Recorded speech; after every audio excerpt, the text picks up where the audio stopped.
Mumbai attack mastermind Zakir Rehman Lakhvi has been blocked from coming out of a Rawalpindi jail after his bail from a court sparked an outrage in India.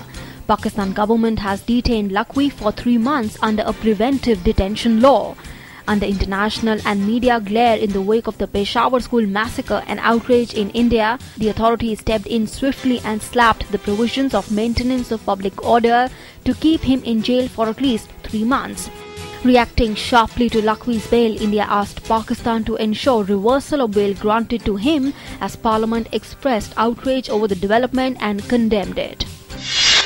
Iran welcomed as useful its first round of nuclear talks with a major pass since the two sides gave themselves another 7 months to strike a deal.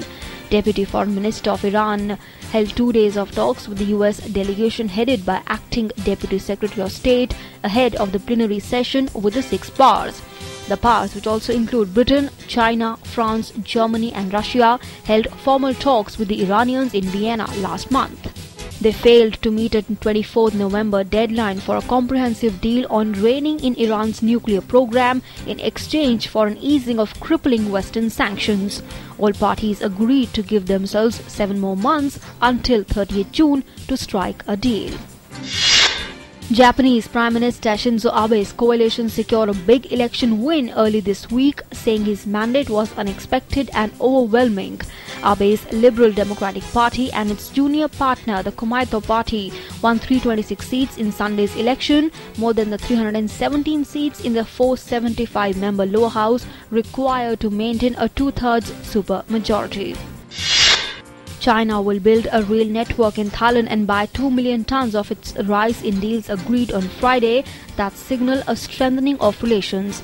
Thailand's ties with the West continue to remain on ice after a May coup in the Southeast Asia country.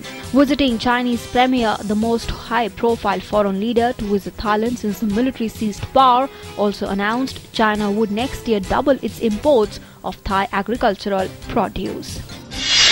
Twin car bomb attacks in Yemen's western port city of Hodeidah targeting Shiite militiamen left dozens of people dead and wounded on Thursday. The attacks came 2 days after 15 schoolgirls were among 25 people killed in a car bomb attack targeting a Shiite militia leader in the central town of Rada. Yemen has been rocked by instability since the Shiite fighters seized control of the capital Sana'a on 21st September. At least 10 people, including 3 policemen, were killed after suspected Taliban militants detonated a suicide bomb and stormed a bank in southern Afghan province of Helmand on Wednesday.